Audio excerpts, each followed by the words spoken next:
नमस्कार, आप सभी का स्वागत है यूथ अध्ययन के चैनल पे। देखिए एक बार फिर से मैं आप सभी के बीच एचपीटीजीटी कमीशन 2025 के लिए जीके का पार्ट 59 लेके आ चुका हूँ। पार्ट 59 का जो पहला क्वेश्चन है कि सातवान राजवंश का महानतम शासक कौन था। तो अगर सातवान वंश के महानतम शासक की बात करें तो वो था गौतमीपुत्र सातकर्णी। अगर गौतमीपुत्र सातकर्णी की बात करें तो ये सातवान वंश का महानतम शासक था। अब क्वेश्चन पूछने वाला क्वेश्चन यहाँ से ये भी पूछता है कि सातवान वंश की स्थापना किसके द्वारा की गई थी। तो सातवान वंश की जो स्थापना है वो सिमुक के द्वारा की जाती है, ये भी आपको याद रखना है। अब क्वेश्चन पूछने वाला क्वेश्चन यहाँ से बहुत सारे क्वेश्चन बना सकता है। क्वेश्चन पूछने वाला क्वेश्चन ये भी पूछ सकता है कि सातवान वंश की राजधानी कहाँ पर थी, और ये मोस्ट इंपॉर्टेंट क्वेश्चन है। तो सातवान वंश की जो राजधानी है वो प्रतिष्ठान। कमीशन के पेपर में इसी प्रकार के प्रश्न आपसे पूछे जाएंगे। क्वेश्चन पूछने वाला क्वेश्चन ये भी पूछ सकता है कि सातवान वंश के अंतिम शासक कौन थे। तो सातवान वंश के अंतिम शासक यज्ञश्री सातकर्णी थे। अगर आप भी एचपीटीजीटी कमीशन या जेबीटी कमीशन किसी भी एग्ज़ाम की तैयारी कर रहे हो, किसी भी कमीशन एग्ज़ाम की, तो जुड़िए हमारे साथ मात्र और मात्र 499 में।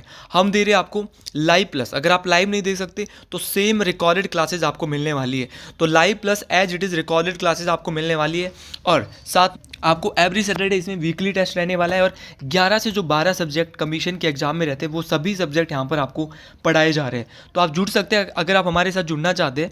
7876145409 जल्दी से जुड़िए। ये मौका, सुनहरा मौका, आपको इतने कम फीस में और इतने सारे सब्जेक्ट आपको कोई भी पढ़ाने वाला नहीं है। तो सातवान वंश की फिर से बात करते हैं। देखिए, सातवान वंश का ही एक राजा था सातकर्णी प्रथम। अगर मैं सातकर्णी प्रथम की बात करता हूँ तो ये सातवान वंश का एक महत्वपूर्ण शासक था सातकर्णी प्रथम भी, क्योंकि जो सातकर्णी प्रथम था इसकी एक पत्नी होती थी जिसका नाम था नागनिका। नागनिका का था एक नानाघाट अभिलेख। बहुत इंपॉर्टेंट है नानाघाट अभिलेख। अच्छा, क्वेश्चन पूछा जाता है कि जो नानाघाट अभिलेख है वो किस वंश से संबंधित है। तो याद रखना, सातवान वंश से संबंधित है आपका नानाघाट अभिलेख। अब नानाघाट अभिलेख में क्या बताया गया, तो इसमें जो सातकर्णी प्रथम था, जो कि सातवान वंश का राजा था सातकर्णी प्रथम, इसकी उपलब्धियां बताई गई है। सातवान वंश का ही एक राजा था हॉल। क्या नाम था? हाल। हाल भी एक सातवान वंश का राजा था। इसके बारे में भी आपको याद रखना है। ये एक बड़ा कवि था, और हाल ने जो है एक काव्य की रचना की थी जिसका नाम था गाथा सप्तशती। बहुत बार पूछा गया है, और कमीशन लेवल में ऐसे ही क्वेश्चन पूछे जाएंगे कि गाथा सप्तशती किसकी रचना है। तो गाथा सप्तशती सातवान वंश के एक राजा हाल की रचना है। इस बात को आपने याद रखना है। उसी प्रकार हम बात कर रहे थे कि महानतम शासक गौतमीपुत्र सातकर्णी थे। ऑप्शन बी हमने यहाँ से सही भी बताया था।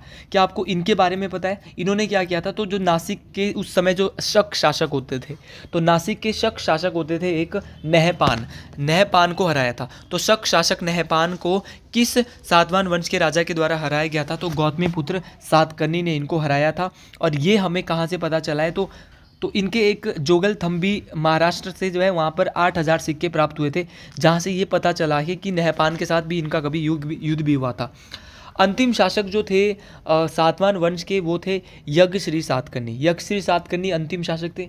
यक्षश्री सातकर्णी के बारे में भी बहुत सारे क्वेश्चन बनते हैं। क्वेश्चन ये भी पूछा जा सकता है कि सातवान वंश का ऐसा कौन सा राजा था जो कि व्यापार और जल यात्रा का प्रेमी था। तो व्यापार और जल यात्रा का प्रेमी जो है वो यज्ञश्री सातकर्णी था। इस बात को आपने याद रखना है। तो सातवान वंश से इतने ही क्वेश्चन हम पढ़ेंगे। मोस्ट इंपॉर्टेंट था ये।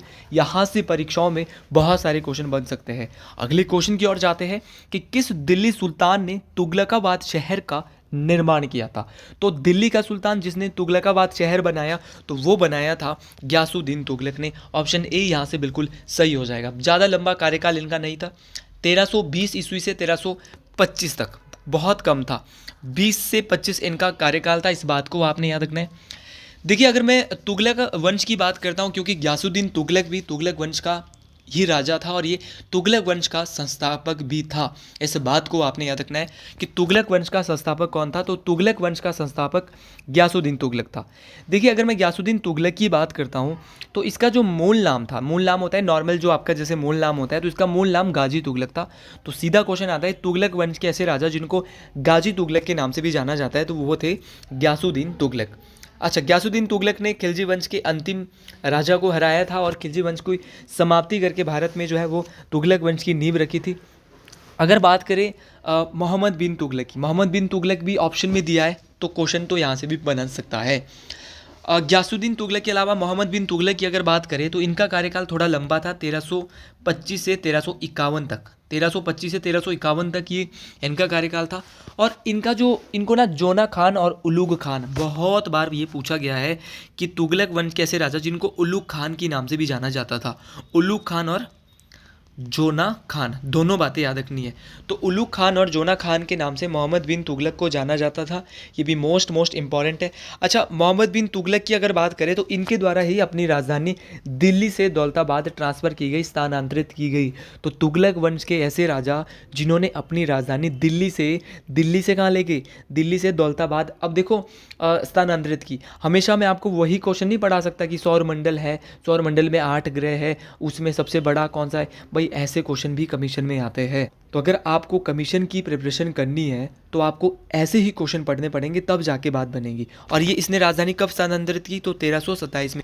देखिए, अगर मोहम्मद बिन तुगलक की बात करें तो इसके द्वारा कांगड़ा किले पर भी आक्रमण किया गया था। क्वेश्चन पूछा जाता है कब किया, तो 1337 ईस्वी में इसने कांगड़ा किले पर भी आक्रमण किया था, इस बात को आपने याद रखना है। देखिए, कांगड़ा किले पर इसमें आक्रमण किया था। अगला है यहाँ पे ऑप्शन में फिरोज शाह तुगलक, इसके बारे में भी सर थोड़ा सा ज़रूर बताइए, और बताना पड़ेगा यार, क्योंकि ये इंपॉर्टेंट है। अगर बात करते हैं आपकी फिरोज शाह तुगलक की, तो इनका कार्यकाल, ये तीसरे शासक थे तुगलक वंश के, 51 से 1388 तक था, इंपॉर्टेंट है। अब क्वेश्चन पूछने वाला को क्वेश्चन पूछता है कि फिरोज शाह तुगलक ने क्या क्या बनाया, तो फिरोज शाह तुगलक ने बनाया फिरोजाबाद शहर, जिस प्रकार इस बार तुगलाबाद शहर आया था, उस अगले बार क्या आ सकता है कि फिरोजाबाद शहर किसने बनाया, तो फिरोजाबाद शहर जो है वो फिरोज शाह तुगलक के द्वारा बनाया जाता है, इस बात को आपने याद रखना है। इसकी एक किताब है जिसका नाम है फुतहात ए फिरोज शाही। तो फुतहात ए फिरोज शाही जो है वो किसकी बुक है, तो याद रखना फिरोज शाह तुगलक की है।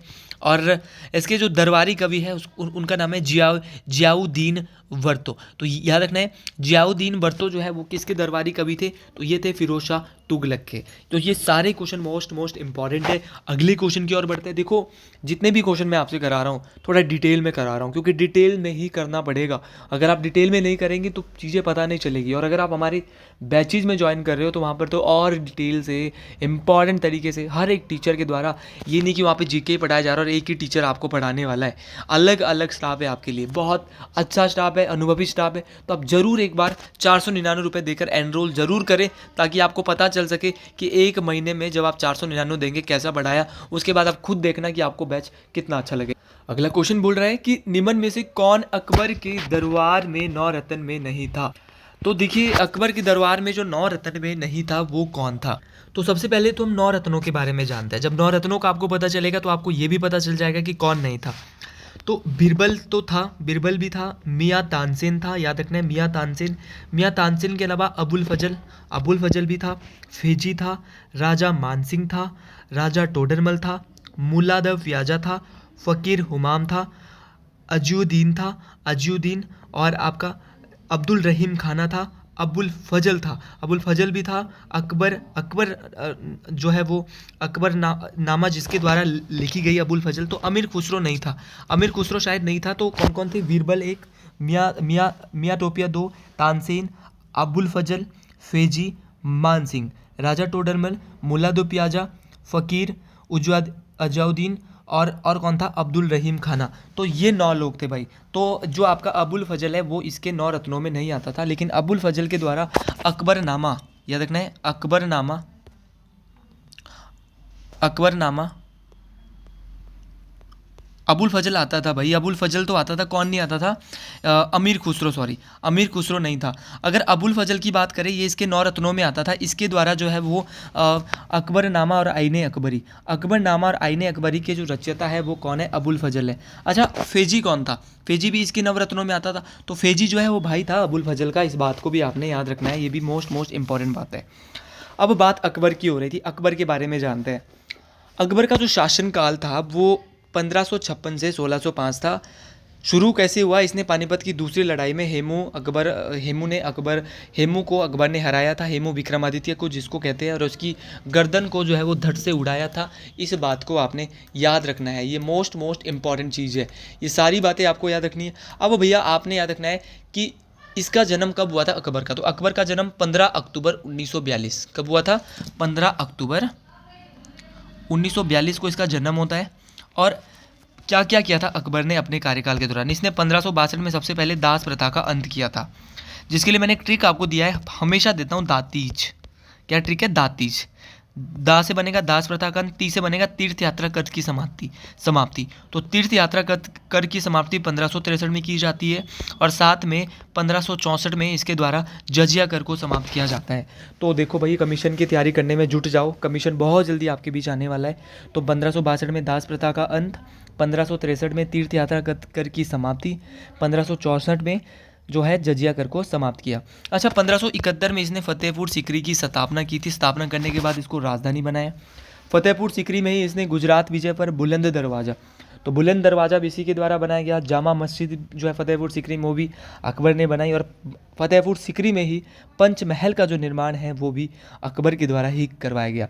इसके अलावा ही शेख सलीम चिश्ती महल का निर्माण करवाया गया, जोधाबाई का महल बनाया गया। ये सभी जो निर्माण है वो अकबर के द्वारा ही करवाए गए थे। तो सारे के सारे क्वेश्चन मोस्ट इंपॉर्टेंट है, परीक्षाओं में काम आने वाले क्वेश्चन है।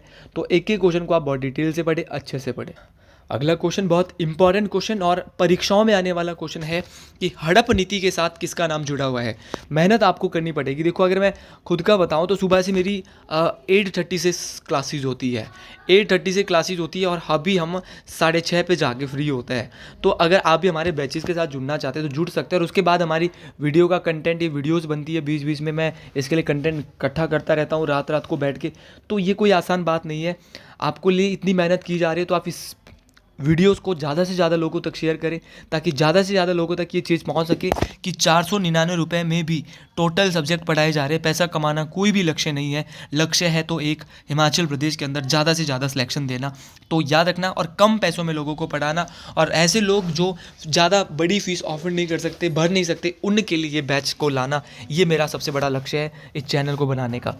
तो हड़प नीति, डॉक्ट्रिन ऑफ लैप्स जिसको आप कहेंगे, इसके साथ जो संबंध है वो लॉर्ड डलहौजी का है, बहुत इंपॉर्टेंट है। तो डॉक्ट्रिन ऑफ लैप्स के साथ जो नाम जुड़ा हुआ है वो लॉर्ड डलहौजी का जुड़ा हुआ है। पहला क्वेश्चन तो ये पूछा जाएगा कि लॉर्ड डलहौजी जो थे, इनका शासनकाल कब से कब तक था? तो इनका शासनकाल 1848 से 1856 तक था। इस बात को आपने याद रखना है। क्वेश्चन आपने ये याद रखना है कि जो ये डॉक्ट्रिन ऑफ लैप्स था, जिसको आप हड़प की नीति कहते हैं, इसको व्यपगत का सिद्धांत भी कहते हैं। तो एक बार क्वेश्चन आया था कि व्यपगत का सिद्धांत जो है किसके द्वारा लाया गया? तो व्यपगत का सिद्धांत और चूक की नीति। तो व्यपगत का सिद्धांत और चूक की नीति जो है वो किसने लाई? तो चूक की नीति और व्यपगत का सिद्धांत दोनों के दोनों जो है लॉर्ड डलहौजी के द्वारा लाए गए थे। अब भैया आपने याद रखना है कि जो हड़प नीति है, इसको हड़प नीति कहते हैं। हड़प नीति जो ये डॉक्ट्रिन ऑफ लैप्स आई थी, इसके तहत लॉर्ड डलहौजी और अंग्रेजों ने कौन कौन से जो रियासत है उनको अपने अंडर किया था। तो एक सतारा रियासत, आपकी उदयपुर को अपने अंदर किया था इन्होंने, झांसी को हड़पा था, नागपुर को हड़पा था, संबलपुर को हड़पा था, जयपुर को हड़पा था। इसमें क्या होता था, अगर आपका उत्तराधिकारी नहीं है तो आपकी जितनी भी आपकी संपत्ति है वो किसके अंतर्गत? अंग्रेजों के अंतर्गत जाती थी। तो ये क्या करते थे, उनके उत्तराधिकारी को मरवा देते थे। लॉर्ड डलहौजी की बात करें, लॉर्ड डलहौजी का जो पूर्ण नाम है वो क्या है? जो है जेम्स एंड्रयू ब्राउन। तो ये याद रखना है, जेम्स एंड्रयू ब्राउन इनका पूरा नाम है। शासनकाल में आपका बता चुका हूँ। क्वेश्चन पूछने वाला क्वेश्चन ये भी पूछ सकता है कि भारत में डाक विभाग की स्थापना किसके द्वारा की गई? तो भारत में डाक विभाग की स्थापना भी लॉर्ड डलहौजी के द्वारा ही करवाई गई थी। पहली रेलवे लाइन भी लॉर्ड डलहौजी के शासनकाल में चली। कब चली थी भैया? 1853 में चली थी। कहाँ से कहाँ तक चली? तो मुंबई से ठाणे। मुंबई से ठाणे जो है पहली रेलवे लाइन चली थी। इस बात को आपने याद रखना है। ऑप्शन में कुछ और भी नाम दिया है, और कमीशन के पेपर देने जाओगे तो ऑप्शन का पता तो हमेशा होना ही होना चाहिए। लॉर्ड कर्जन, लॉर्ड कर्जन के बारे में बात करते हैं। 1899 से 1905 इनका शासनकाल था। इस बात को आपने याद रखना है। बंगाल का जो विभाजन हुआ था वो लॉर्ड कर्जन के समय ही हुआ था। इस बात को आपने याद रखना।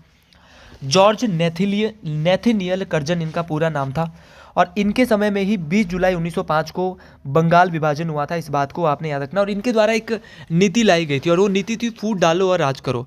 तो फूट डालो और राज करो की जो नीति है वो किसके द्वारा लाई गई? लॉर्ड कर्जन के द्वारा लाई जाती है। इस बात को आपने याद रखना है।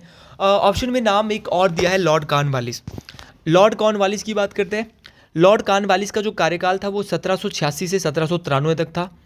अब इनके समय क्या हुआ था? तो जब लॉर्ड कॉर्नवालिस गवर्नर जनरल थे तो इनके समय स्थायी बंदोबस्त जो है वो उसको लागू किया गया था। तो स्थायी बंदोबस्त को किसके समय लागू किया गया और कब किया गया? तो 1793 में स्थायी बंदोबस्त को लॉर्ड कॉर्नवालिस के द्वारा लागू किया जाता है, इस बात को आपने याद रखना है। और जो ये स्थायी बंदोबस्त लागू किया था वो बंगाल, बिहार, उड़ीसा, बनारस, तो याद रखना है बंगाल और उत्तरी भारत के कुछ हिस्सों में, बंगाल में किया लागू, बिहार में किया स्थायी बंदोबस्त को, उड़ीसा, बनारस और उत्तरी भारत। तो ये कहाँ पर किया था, किसने किया था? लॉर्ड कॉर्नवालिस ने किया था। तो ऑप्शन में जितने भी नाम थे इनके बारे में हमने बहुत ही डिटेल से और बहुत अच्छे से पढ़ लिया है इंपॉर्टेंट तरीके से। और स्थायी बंदोबस्त को जो है वो जमींदारी व्यवस्था के नाम से भी जाना जाता है। उसी प्रकार लॉर्ड रिपन के बारे में भी थोड़ा ज़रूर जान लेते हैं। लॉर्ड रिपन का जो पूरा नाम है वो जॉर्ज जॉन पाल रॉबिन्सन था। इनको स्थानीय स्वशासन का पिता, मैं बहुत बार बोल चुका हूँ, father of local self government. तो father of local self government के नाम से किसे जाना जाता है? तो वो लॉर्ड रिपन को जाना जाता है। इनके द्वारा ही 1882 के आसपास जो है वो वर्नाकुलर प्रेस एक्ट को भी रद्द कर दिया गया था। और पहली बार नियमित रूप से, नियमित होता है कंटिन्यू, जो सेंसस हुई थी वो किसके समय? तो ये भी इनके समय हुई थी, लॉर्ड रिपन के समय हुई थी। और देखिए ये भारत के जो पहले वायसरॉय थे, क्वेश्चन ये भी पूछा जाता है कि भारत के पहले वायसरॉय कौन से थे। इन सबको हट के अगर मैं बात करूँ तो वो थे लॉर्ड कैनिंग। लॉर्ड कैनिंग क्या थे? भारत के पहले वायसरॉय थे। इस बात को आपने याद रखना है, मोस्ट इंपॉर्टेंट क्वेश्चन है। अगला क्वेश्चन कि सिंधु घाटी सभ्यता के निम्न में से किस तल से कांसे की नर्तकी प्राप्त हुई है? तो कांसे की जो नर्तकी प्राप्त हुई थी वो मोहनजोदड़ो से प्राप्त हुई थी। बहुत इंपॉर्टेंट है। अच्छा, मोहनजोदड़ो से क्या क्या प्राप्त हुआ है? तो मोहनजोदड़ो से कांसे की नर्तकी प्राप्त हुई है। पुरोहित आवास, पुरोहित आवास भी कहाँ से मिला था? आपके मोहनजोदड़ो से मिला था। इसके अलावा विशाल स्नानागार कहाँ से मिला था? तो ये भी हमें मोहनजोदड़ो से प्राप्त हुआ था। घर में कुआं भी हमें यहीं से मिला था। सबसे चौड़ी सड़क सिंधु सभ्यता की वो भी मोहनजोदड़ो से प्राप्त हुई थी। कहाँ पड़ता है ये मोहनजोदड़ो? तो मोहनजोदड़ो जो है वो पाकिस्तान से पड़ता है। मोस्ट इंपॉर्टेंट है, ये पाकिस्तान में स्थित है। और ये किस नदी के किनारे है? सिंधु नदी के किनारे। इसकी खोज 1922 में राखल दास बनर्जी के द्वारा की गई थी। Most important. अच्छा, हड़प्पा से क्या क्या मिला? तो देखो, पुरोहित आवास तो मिला था हमको मोहनजोदड़ो से, लेकिन हड़प्पा से मिला था हमको श्रमिक आवास। विशाल अन्नागार मिला था हमें हड़प्पा से। हड़प्पा से ही हमें पारदर्शी वस्त्र पहने हुए एक मूर्ति के चित्र मिले थे। और मिला था हमें RH-37 कब्रिस्तान, ये भी वहीं से मिला था। साथ में बर्तन पर मछुआरे के चित्र, ये भी हमें हड़प्पा से मिले थे। और कांसे का दर्पण, ये भी कहाँ से मिला था? हड़प्पा से मिला था। पर हड़प्पा कहाँ पड़ता है? तो हड़प्पा भी पाकिस्तान में पड़ता है। और किस नदी के किनारे है? तो याद रखना, हड़प्पा जो है वो रावी नदी, किस नदी के किनारे है हड़प्पा? रावी नदी के किनारे। जबकि मोहनजोदड़ो किस नदी के किनारे? सिंधु नदी के किनारे। हड़प्पा की खोज 1921 में राय बहादुर दयाराम साहनी के द्वारा की गई थी। लोथल कहाँ पड़ता है? गुजरात में पड़ता है। लोथल से क्या मिला? तो अगर लोथल की बात करते हैं तो लोथल से हमें सिंधु घाटी का सबसे बड़ा बंदरगाह प्राप्त हुआ है। और यहाँ पर जो है घर के दरवाजे जो है वो सड़कों की ओर न खुलकर गलियों की ओर खुलते थे। और हाथी के दांत भी हमें लोथल से ही मिले हैं हड़प्पा सभ्यता में। ऐसे क्वेश्चन आ सकते हैं। एक गोदीबाड़ा भी हमें यहीं से मिला है। और दिशा मापक यंत्र भी लोथल से ही मिला है। लोथल की खोज जो है वो SR राव ने की थी। इस बात को आपने याद रखना। लोथल भोगवा नदी के किनारे स्थित है, गुजरात में स्थित है। कालीबंगा की बात करते हैं। कालीबंगा से क्या क्या मिला? तो कालीबंगा से तो भैया ये राजस्थान में है। इसकी खोज BK थापड़ और BB लाल ने की थी। यहाँ से हमें चूड़ियाँ मिली, लकड़ी की नाली मिली, बहुत इंपॉर्टेंट है, हल से जुते हुए खेत मिले। तो ये सारे क्वेश्चन आपको याद रखने हैं। आज के लिए इतना ही। अगर आपको ये वीडियो पसंद आई है तो कॉमेंट बॉक्स में ज़रूर लिखे हर हर महादेव। मिलते हैं अगली वीडियो में बहुत जल्द। हर हर महादेव टू ऑल स्टूडेंट। जय हिंद, जय हिमाचल प्रदेश। अगर वीडियो अच्छी लगी हो तो ज़रूर कमेंट बॉक्स में लिखे हर हर महादेव।